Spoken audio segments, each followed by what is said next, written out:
Entramos al supermercado, pasamos parte de la entrada y cuando cruzamos hacia los quesos, quedé estupefacta, mano. Y lo peor es que, y lo peor es que mi amiga siempre me decía, es que no has conocido a alguien que realmente te interese. Porque yo le decía, no me interesa, yo vengo a estudiar, vengo a formarme, o sea, te traía claro, otros intereses, ¿no? No tenías cabeza para buscar un novio. Sí, y cuando levanto la mirada, lo único que me sale fue decir qué bello. Ajá. Sí hay algo, hay un aspecto, y es que los rusos no se abren tan rápido, ¿sí? No son amigables en el aspecto en como nosotros lo somos, ¿sí? Nos conocemos y ya nos brindamos un café, nos hacemos una charla, no. El ruso es un poco más detenido, es un poco más expectante o espectador, ¿no? Entonces eso da la posibilidad quizás de pensar de que somos algo diferentes, pero cuando le quitas toda esa coraza, toda esa estructura, te consigues con algo maravilloso, ¿no? Personas sensibles, personas hermosas. Existen una cantidad de psicólogos maravillosos en este momento aquí en Rusia, muy preparados, muy buenos, y las personas están empezando a explorar ese otro proceso, ¿no? De aprender a sentirse, aprender a entenderse, aprender a hacer catarsis, como diríamos, ¿no? A lo psicoanalítico. A lo psicoanalítico. Ajá. Se están conectando con eso. Tener presente que lo que nos venden muchas veces, esa idealización, ¿no? De hecho, hay un paciente que me decía, Migday, pero estoy en una contradicción en este momento porque todo lo que me vendieron cuando yo me vine a estudiar no fue lo que yo me encontré. Permitirnos quitar un poco ese foco, ¿sí? Y verlo en panorámica nos va a dar la posibilidad de entender a qué nos estamos exponiendo, ¿sí? Claro. Revisar cuáles son los pros y los contras de irme y no irme. Estar solo es no tener a nadie alrededor. Y sentirse solo es que aunque hayan personas a tu alrededor, tú dices, no, pero ya va, que hay 20 personas alrededor de mí y siento igual un vacío. Ese miedo muchas veces imposibilita el hecho de volver, el hecho de decir, mira, la estoy pasando mal, aunque creas que la estoy pasando bien por todas las fotos que posteo o por todo lo lindo que te digo, ¿no? Y la mayoría de los pacientes acuden por eso, ¿sí? Porque no logramos de alguna u otra manera poner en palabras por el miedo a lo que nos puedan decir. Vamos al parque. En ruso, ¿cómo sería? Pойдем в парк. Muy bien, listo, así de fácil.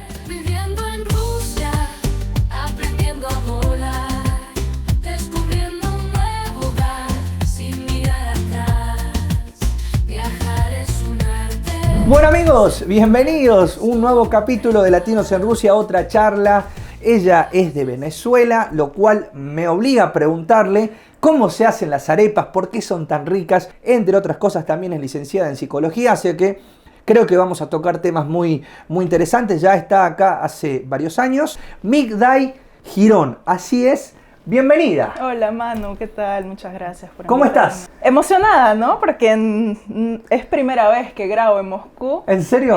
Sí, y además que es en español, ¿no? En español, claro. Entonces, genial. Gracias por la invitación y por darnos la oportunidad de entrar a todas esas personitas que estaban viéndote. Preguntarte, primero que nada, que me cuentes un poquito vos, Migday. ¿Por qué Migday? ¿Sabés por qué te pusieron Migday o no? Migday. Migday, bueno. Y permítanme contarles que fue una decisión a última hora. Ojalá mi mamá no escuche esto. Ok.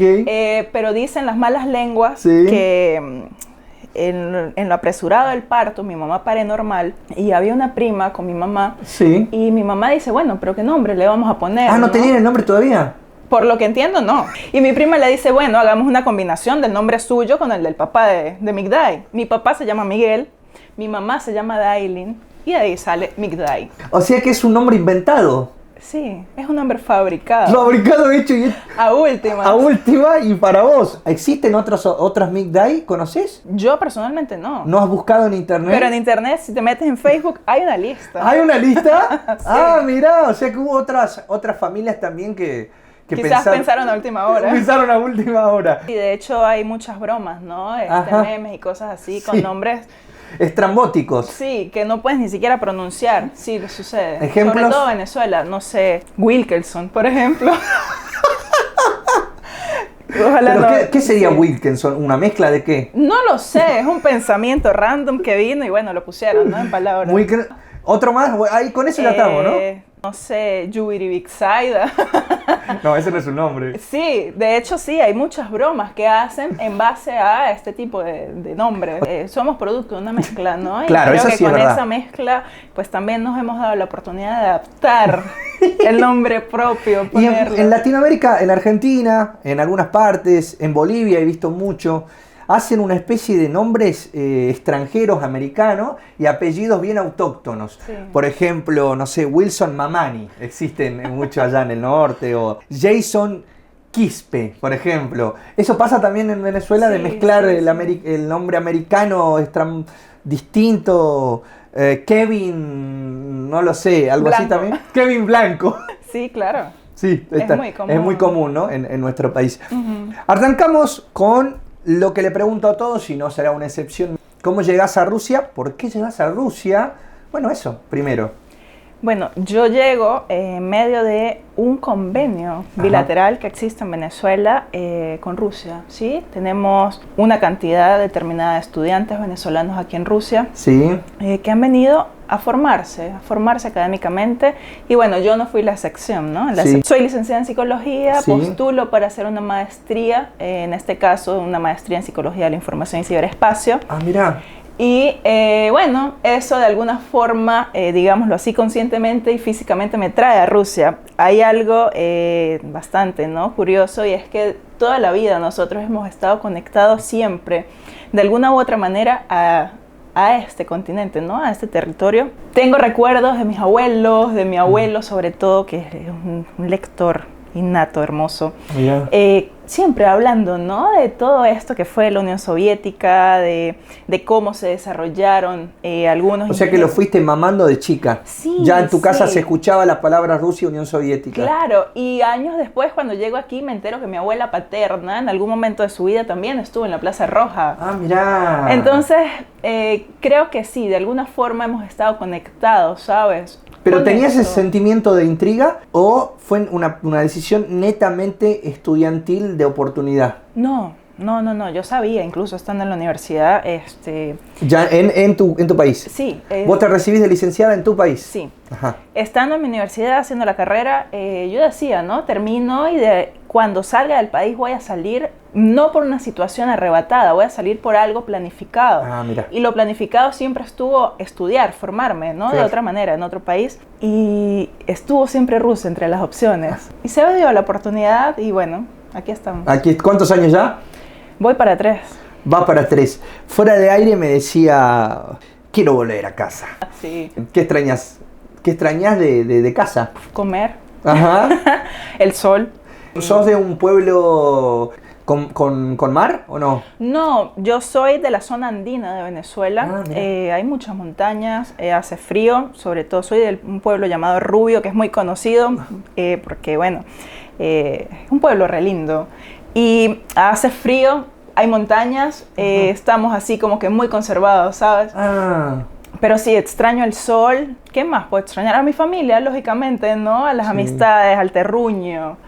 Y creo que ya cuando se hace un periodo de tiempo, es como que más visible, empiezas a ser más presente, es extrañar, ¿no? claro. Entonces sí. Empieza a ser empieza ya a pasar como una necesidad de conectar y volver, ¿no?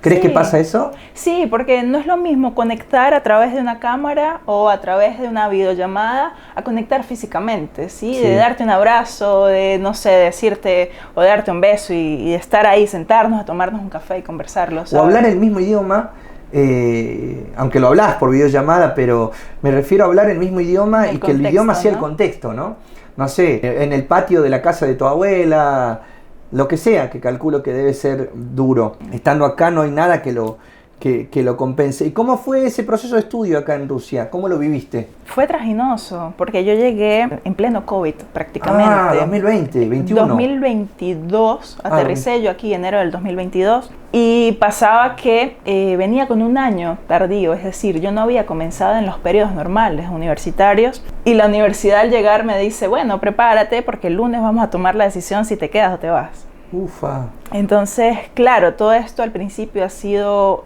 o fue en ese momento bastante duro, ¿no? Y yo le decía a mi mamá, no importa, yo me regreso a Venezuela, no me interesa nada con esto, en pleno invierno. Pero bueno, ya al final me fui adaptando, fui descubriendo, ¿no? Algunas cosas que me empezaron a gustar e interesar. Y realmente el proceso académico no fue tan complicado. No fue tan complejo. No.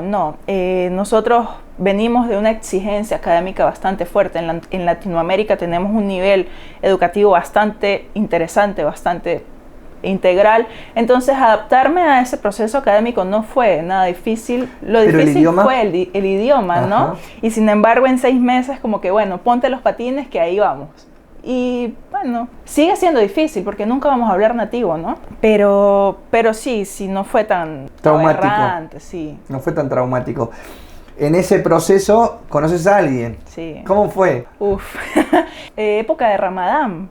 Ajá. Lo recuerdo porque justamente me acompañaba una amiga y ella me dice, acompáñame a comprar unos pasteles, unas cosas así en un supermercado que quería llevar una visita de personas que hacen Ramadán, ¿no? ¿Qué es el Ramadán, perdona? Es una festividad que hacen los árabes, ¿sí? Okay. Los musulmanes. Yo le digo, bueno, pero no vamos a donde tú quieres ir, vamos a otro supermercado. Ajá. Entramos al supermercado y pasamos parte de la entrada y cuando cruzamos hacia los quesos, quedé estupefacta, mano. Y lo peor es que mi amiga siempre me decía, es que no has conocido a alguien que realmente te interese. Porque yo le decía, no me interesa, yo vengo a estudiar, vengo a formarme, o sea, traía otros intereses, ¿no? No tenías cabeza para buscar un novio. Sí, y cuando levanto la mirada, lo único que me sale fue decir, qué bello. Ajá.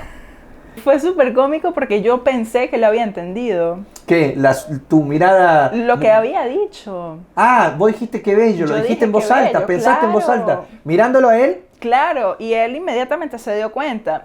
Tiempo después, prácticamente 6, 8 meses, un año después, me entero que él regresa, porque él también estaba con un amigo, y él regresa a decirle al amigo que me esperen a la salida, porque él quería conocerme. Y ellos deciden esperarnos a la salida del magazine para conversar. Magazine, que es el supermercado, ¿no? Sí. Lo dijo en ruso, perdón. Entonces, bueno, de ahí nos damos cuenta que vivimos en la misma residencia, que... Ah, toda una casualidad sí, enorme, o sea, hermosa. yo ya tenía un tiempo viviendo en Rusia y nunca lo había visto.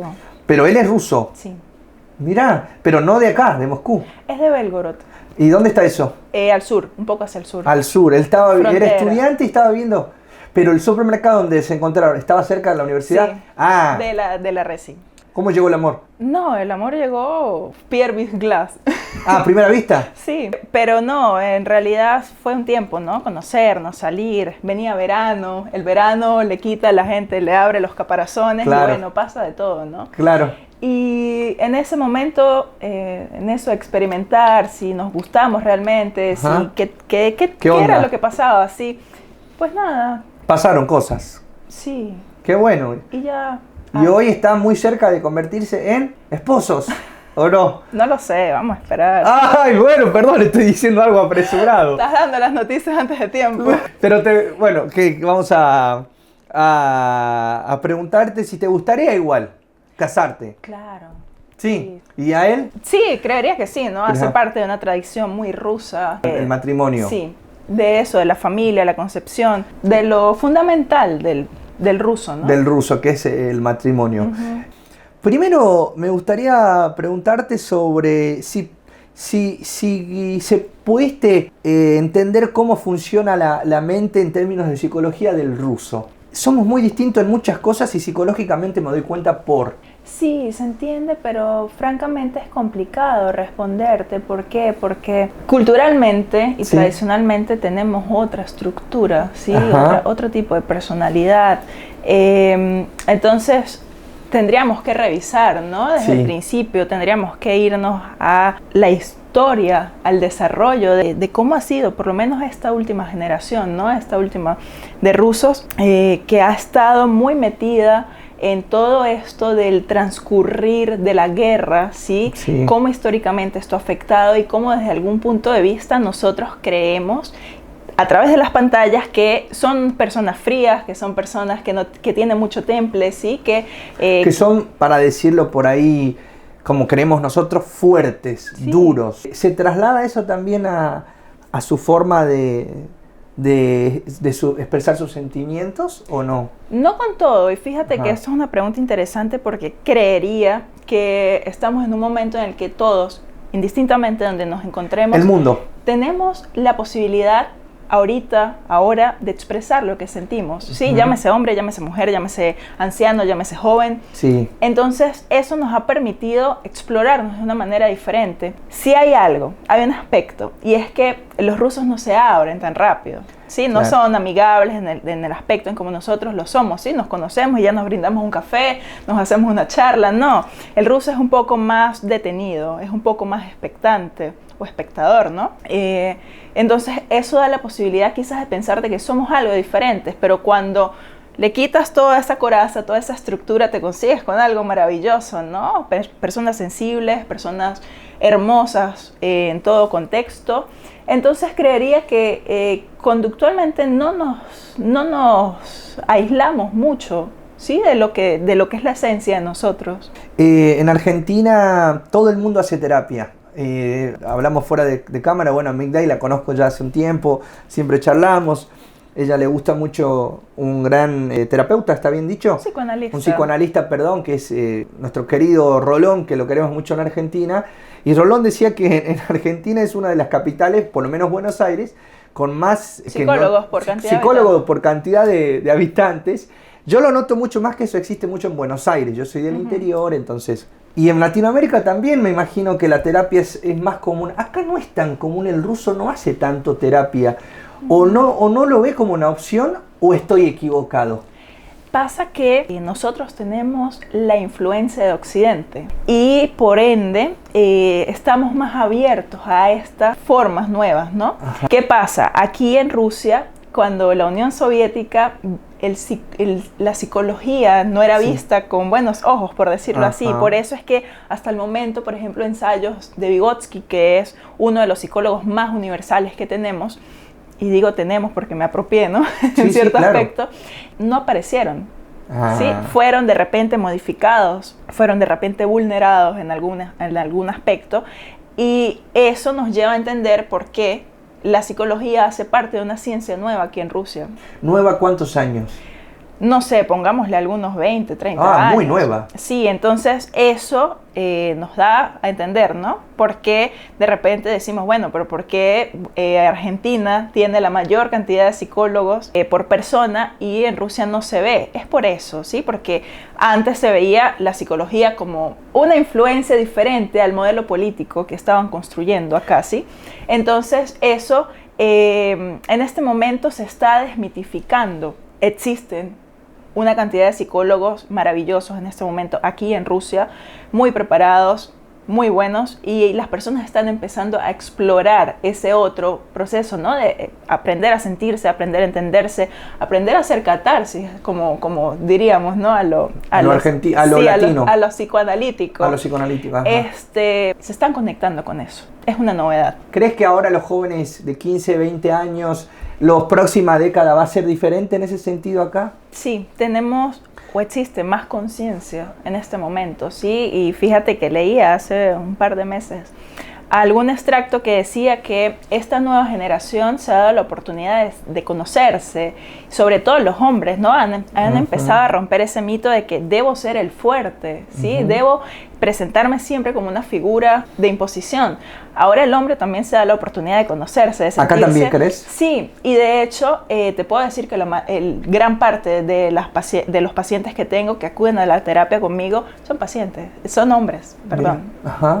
Entonces esto nos da a entender, ¿sí? Todo este proceso de transformación y ahora acá también nos permite entender que hay personas que están dándose esa oportunidad, ¿sí? Están permitiéndose, preparando para encontrarse con eso que humanamente no se habían permitido, ¿sí? Por toda esta estructura, Coraza. sí.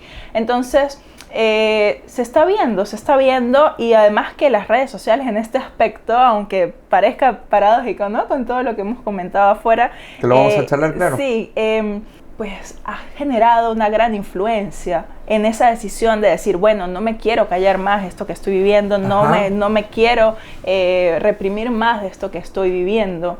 Entonces eso le da a las personas la oportunidad de acudir a sesión. Y déjame decirte que este país está atravesando un conflicto muy, muy complicado que lo conocemos, que es la guerra, ¿no? Y creo que eso va a dejar resabios psicológicos muy fuertes en todas las familias que atraviesa esto, y que creo que va a ser necesario, ¿no? Hoy más que nunca ese proceso de terapia para todas esas familias que tengan pérdidas, que bueno, soldados que vengan de la guerra, va a ser fundamental, ¿no? Creo, y que ojalá que cada vez sea más cercano la terapia, ¿no? Sí, y de hecho hay un libro muy interesante, El hombre en busca de sentido, no sé si lo has leído. No. Que por cierto lo recomiendo. Y se da a entender cómo luego de la Segunda Guerra Mundial aparece la psicología para sostener a todas estas personas que fueron parte del Holocausto, ¿sí? A todas estas personas que fueron parte de esos militares que fueron a la guerra. Pero se deja entrever también que no se atiende a esas otras personas que están detrás de cámaras, ¿no? Que son las familias. Claro. Y en este contexto, en esta circunstancia, una de las partes más afectadas son las familias por la pérdida de un papá, la pérdida de un hermano, la pérdida de un amigo, la pérdida de una pareja, ¿sí? Porque han tenido que irse. Entonces, coincidiendo contigo, creo que ese va a ser el papel de los psicólogos en los próximos años acá, ¿no? Sostener. Ahora me gustaría hablar un poco esto de la cabeza del latinoamericano, la psicología del latinoamericano en un país. Me imagino que ya el vivir en otro país ya es un tema de estudio interesante. Sí. Vivir en otro país, 15.000 kilómetros, le sigue agregando escalones de dificultad. Y encima, en un país muy distinto, con un idioma muy distinto, aún más. ¿Qué fue lo primero que encontraste que le afecta al latinoamericano en su salud mental? ¿Cómo lo transitan? Una de las cosas que más complica el proceso de adaptación del latino acá es ser puntual. Y suena algo descabellado, ¿no? ¿Sí? Pero nosotros en Latinoamérica nos acostumbramos a vivir a nuestros propios ritmos. Sí. Y aquí debemos entender que no es solo el ritmo de nosotros, que es el ritmo del otro. Uno de los primeros choques, ¿no? No sé si te ha pasado. Sí, yo me he convertido en un hombre puntual acá. Ajá, sí. Y esa es una de las primeras circunstancias. La segunda circunstancia es adaptarme quizás a la necesidad de entenderme en medio de que no estoy entendiendo. Intento comunicarme, pero nadie me entiende. Yo intento hablar, pero nadie me escucha, ¿sí? Entonces entra en esa contradicción, ¿no? El hecho de que de alguna u otra manera empiezo a encajarme, pero me encajo con ese miedo de que no sé hasta dónde realmente sea un encaje, ¿sí? Realmente sea un proceso de asimilarme en el lugar. Lo tercero, diría que es el frío. Adaptarnos al clima es una de las cosas más complicadas que hay. Sales al frío durante 8 meses, te pierdes el sol, incluso los niveles en cuanto a emocionalidad disminuyen y nos encontramos muchas veces en que estamos lejos de lo que queremos, de lo que somos. Como dices, 15.000, ¿no? 20.000 kilómetros de distancia, y eso pues lógicamente nos afecta mucho más. ¿Te ha pasado de pacientes latinos que vinieron acá por una decisión tomada de que querían estar acá, pero estando acá, todo el cambio cultural lo hace pensar todo el tiempo de no tuve que venir acá, no tengo que venir acá? ¿Pasa eso o no? Sí, claro, sucede. Y sucede por lo que te estoy diciendo.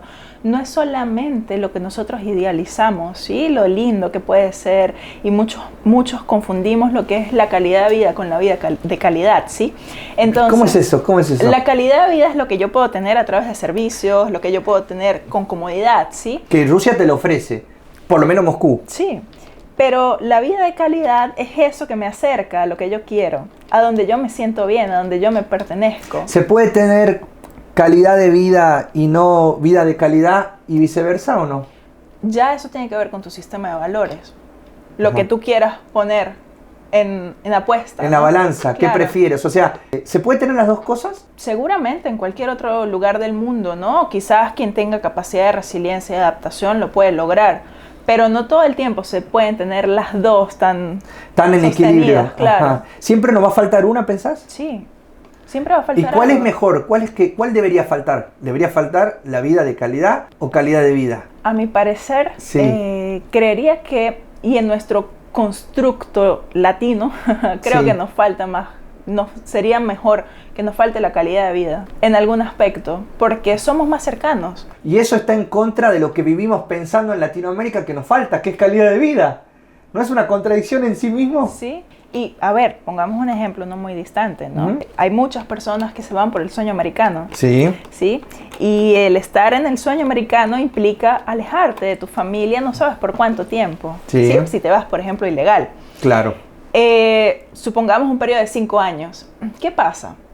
Y hay mucha gente que dice, sí, me voy a hacer dinero. Sé que estoy haciendo dinero, pero me estoy perdiendo de 5 años de mi vida, de vida de mis viejos, 5 años de vida de un hijo que dejé, ¿sí?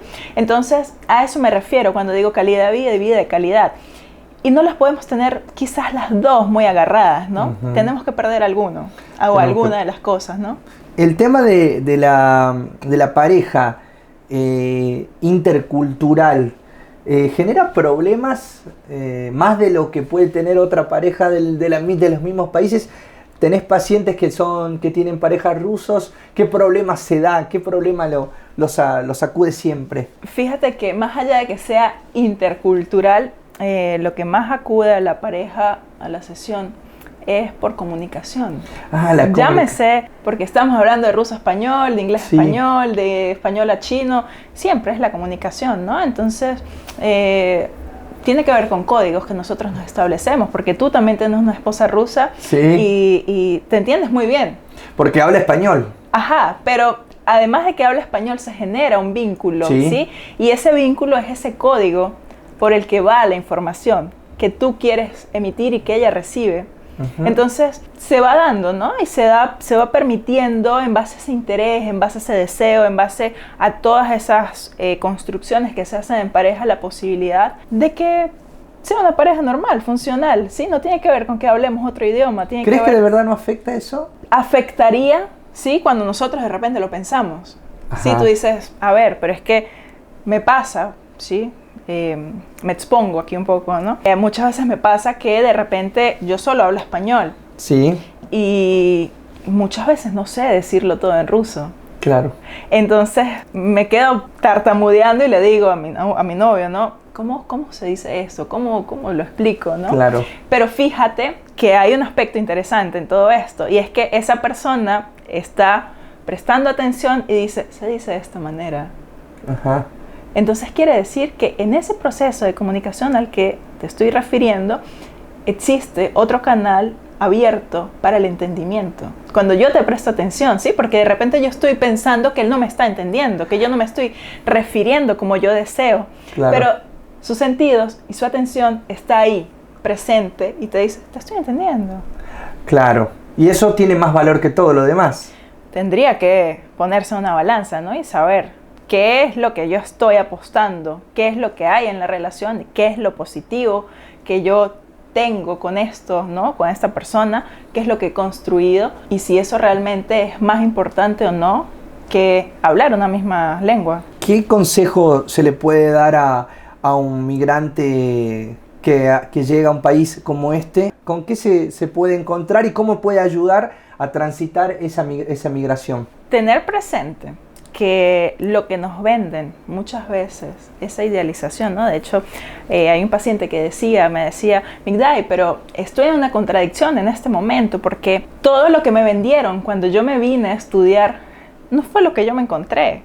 ¿Sí? De repente nos podemos encontrar, y no, ojo, no digo que aquí solamente, ¿sí? Con xenofobia, nos podemos encontrar con métodos de estudio que no nos agradan, ¿sí? Con formas de ser de algunas personas. Entonces, permitirnos quitar un poco ese foco, ¿sí? Y verlo en panorámica nos va a dar la posibilidad de entender a qué nos estamos exponiendo, ¿sí? Claro. Revisar cuáles son los pros y los contras de irme y no irme. Porque había otro paciente, por ejemplo, me comentaba, bueno, pero es que en tal país tengo la posibilidad de hacer en su país de procedencia, tengo la posibilidad de hacer lo que quizás no estoy haciendo aquí, entonces mejor me devuelvo. Claro. ¿Sí? Ya experimenté, me di cuenta de que no me gustaba y bueno, tengo la posibilidad de regresar, ¿sí? Entonces plantearme todos esos escenarios, ¿sí? Como por ejemplo elaborar un plan A, un plan B, ¿no? Y darnos cuenta también lo que te decía, ¿quién me sostiene? ¿Qué entorno me está envolviendo? ¿Sí? Porque de repente si yo me desenvuelvo en un entorno fatalista, pues lógicamente voy a ver siempre todo lo que está mal, lo que hablábamos, ¿no? Sí. No veo quizás los plus de estar aquí. Muchas veces nosotros ponernos en tercera persona, ¿no? Yo a veces bromeo con esto, digo, hacer una conversación de yo con yo, y ese yo con yo de repente me va a permitir ver con un poco más de amplitud, ¿sí? No solamente desde un canal, desde un solo ángulo. Y registrar, ¿sí? Registrar de qué manera, de repente escribir qué cosas positivas pasaron hoy, o de repente registrar, como te digo, en una foto, en una imagen, qué es lo que yo he logrado positivamente, hacer un álbum, ¿sí? De eso agradable que he vivido, de repente me permite darme cuenta, ¿sí? ¿Cuál ha sido la diferencia entre ambas cosas? Y si realmente lo que no me agrada es el contexto, lo que estoy viviendo, o quizás una creencia que yo tengo. En un momento hablaste esto de, hiciste referencia a algo de quién te sostiene, y eso me lleva a una sola palabra que creo yo es muy amplia: la soledad del migrante. Uh-huh. ¿Cómo transitar la soledad y el miedo a exponerla, a decir me siento solo? Manu, ¿tú has dicho me siento solo?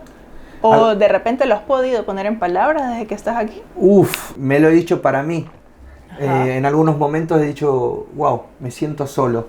Sí, hubo momentos en que sí lo he transitado. Y me ha costado muchísimo decírselo a mi esposa. Claro, pero aquí hay algo, ¿no? ¿Me siento solo o estoy solo?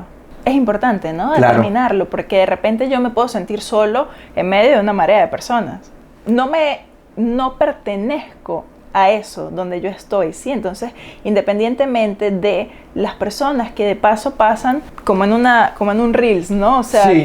Llega uno, se va al otro, vuelve y regresa al otro, entonces estamos siempre en esa constante despedida, y esa despedida nos hace pensar que estamos siempre en un duelo, estamos siempre quedándonos solos, ¿sí? De alguna manera. Entonces, vernos en esa posición, lógicamente, siempre nos va a doler. Y por eso tenemos que hacernos esa pregunta: ¿estoy solo o me siento solo? Estar solo es no tener a nadie alrededor. Y sentirse solo es que aunque hayan personas a tu alrededor, tú dices, no, pero ya va, que hay 20 personas alrededor de mí y siento igual un vacío. ¿Cuál es más recuperable? ¿Cuál es más sanable? ¿Sentirse solo o estar solo? ¿Cuál es más cruel? Creería que estar solo, ¿sí? Porque yo siempre mantengo ese vacío, ¿no? O sea, claro, no hay nada que me sacie. Pero aquí entra un trabajo muy personal, un trabajo que tiene que ver muy subjetivo, ¿sí? Realmente me estoy sintiendo solo, realmente lo hago consciente, y en qué momentos lo hago consciente, ¿no? Porque quizás me aíslo de todo lo que está sucediendo en mi vida y me sostengo en esa creencia de que estoy solo siempre.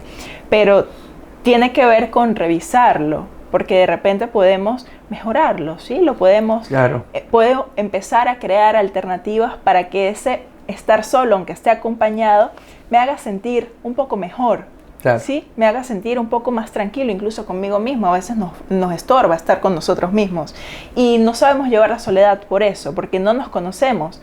Y en ese diálogo interno que aparece todos los días con nosotros, nos sabotea y nos dice, mira, pero ya estás solo. La gente le tiene mucho miedo a estar solo. Es una cuestión de que la sociedad nos ha hecho creer que estar solo está mal.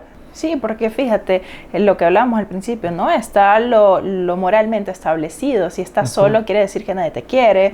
Si estás solo, quiere decir que no eres una persona deseable. Si estás solo, quiere decir que eres un fracasado, ¿sí? Entonces, si lo vemos desde el punto de vista de que estoy solo porque lo estoy eligiendo o porque estoy transitando una situación que me permito yo vivir, cambia, ¿no? ¿Por qué está bueno hacer terapia? Al migrante, más que nada, ¿por qué le recomendarías que está bueno hacer terapia? ¿Lo tiene que hacer todo el mundo? ¿O hay que tener algo, hay que estar atravesando alguna situación para recién acudir al terapeuta? Mira, esa pregunta está buena porque no todo el tiempo tenemos que asistir a terapia, ¿sí? Lo digo desde el punto de vista en que quizás no todas las personas necesiten ir a terapia o no todas las personas vean como un recurso ir a terapia, ¿sí? La terapia nos sirve, ¿por qué? Porque podemos de repente poner en palabras eso que no podemos poner en palabras con una persona cercana, ¿sí?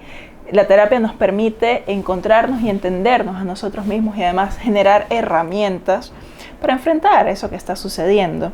Entonces, sí, yo, aparte de que soy psicólogo y doy terapia, soy paciente, imagínate, ¿no? Y que es una responsabilidad también para el ejercicio. Pero sí, no todo el mundo está llamado a hacer terapia, es quien lo desea o lo necesite, ¿no? De alguna manera. Tenés pacientes jóvenes, viejos, la mayoría son latinos, ¿verdad? Sí. Los tuyos, tus pacientes. Tenés jóvenes, grandes, gente que vive acá, gente que vive en Latinoamérica. ¿Cómo es tu trabajo en ese caso? Trabajo online, sí, porque en este momento ya no me da la agenda. Atiendo pacientes que están en Ecuador, en Brasil, pacientes que están en Venezuela, pacientes que están en Estados Unidos, pacientes que están aquí en otras ciudades de Rusia. ¿Se puede encontrar un común denominador del migrante con sus mambos o cada uno tiene lo suyo porque atraviesa distintos problemas? ¿O encontrás un común denominador? Siempre existe y predomina el miedo, la angustia, ¿sí? Por lo que va a pasar, por lo que puede suceder, ¿sí? Mientras estoy aquí. Y yo creo que a todos de alguna u otra manera nos mueve, ¿no? Esa angustia.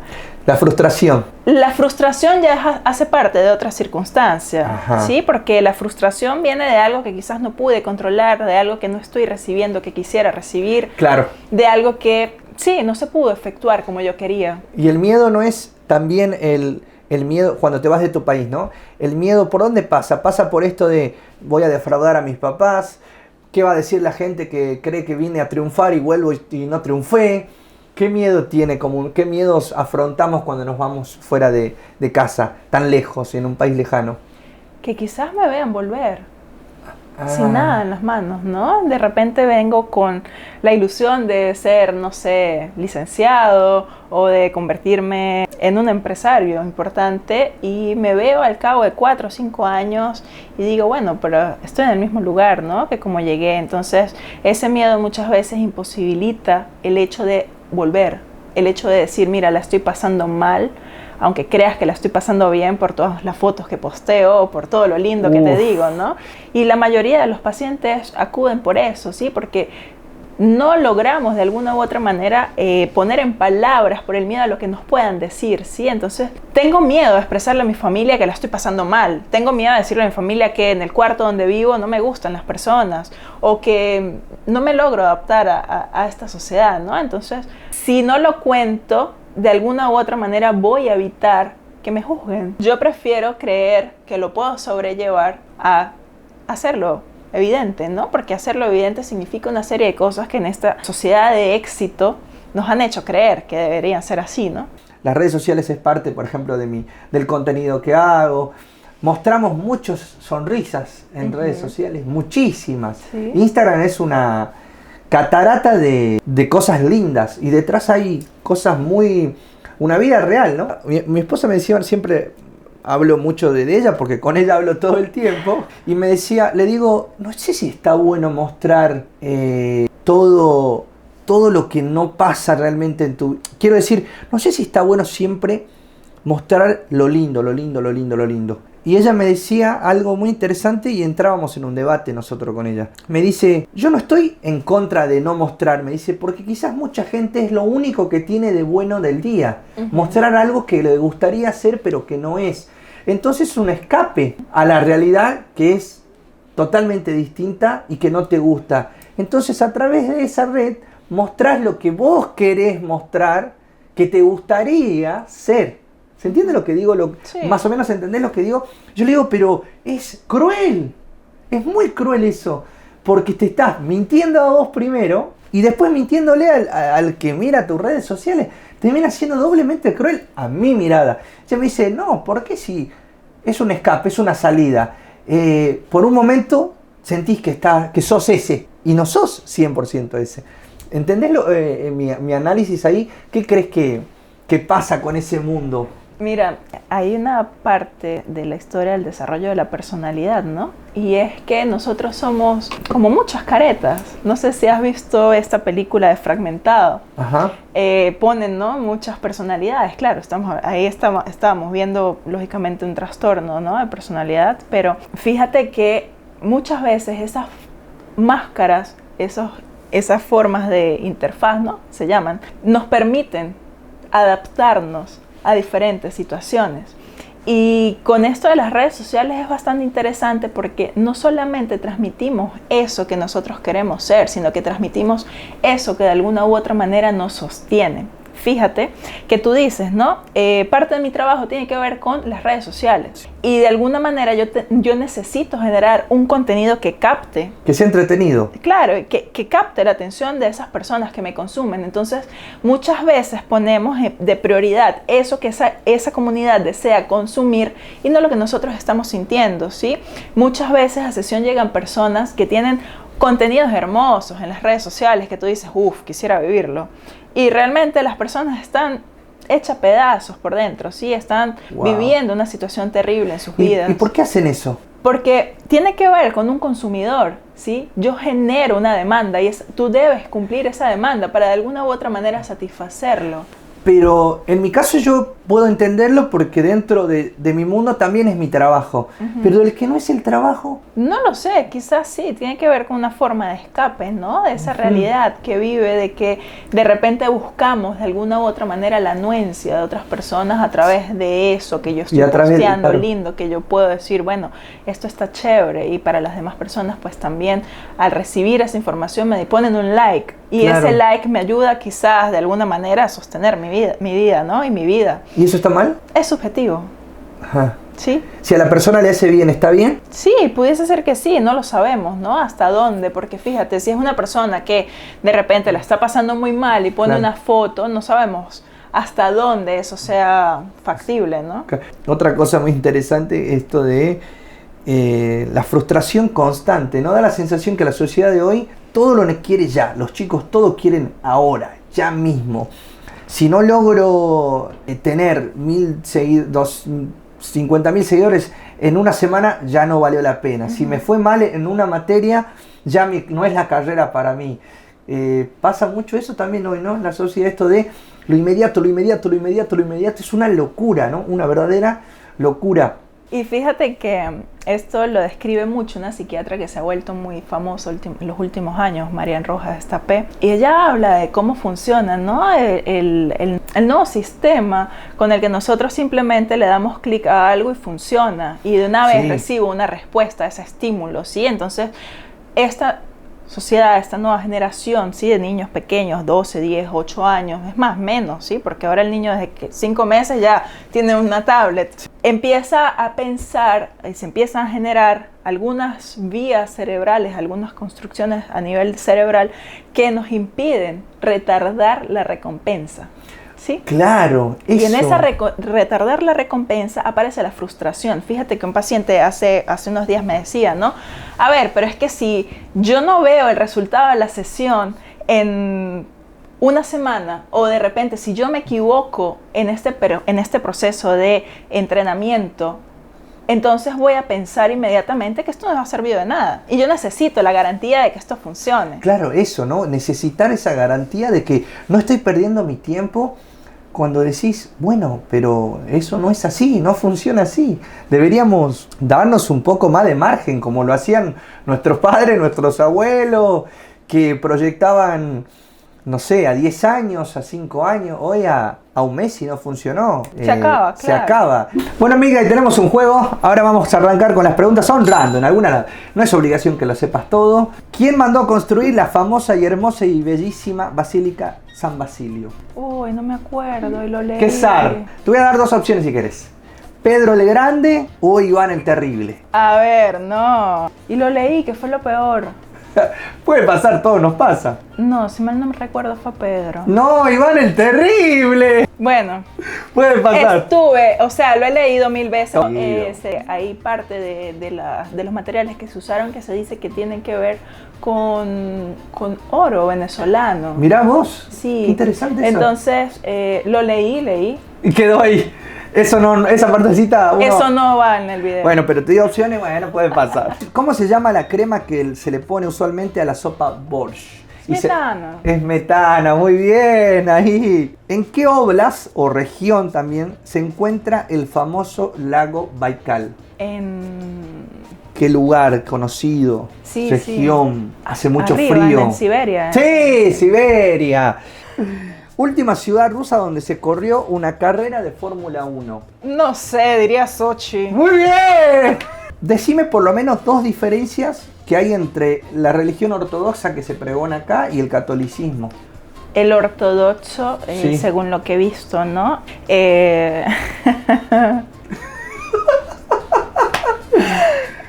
A ver, y tengo amigos ortodoxos, que es lo peor. Son muy parecidas igual. Lo único que sé es que no ocupan en tiempos los calendarios, ¿no? Son Muy bien, esa diferentes. es una. Misma La fecha. Navidad ortodoxa sí es en Es- enero Ujú. y la de nosotros es en diciembre. En diciembre. Según el calendario romano, ¿no? Ujú. Pistas. Pista, bueno, tiene que ver por ejemplo con el sacerdote. Ajá. Los sacerdotes, ¿qué pasa con el ortodoxo? No sé, llevan la misa igual. Se pueden casar, pueden tener familia. Sí. Sí. Hay algo importante, sí.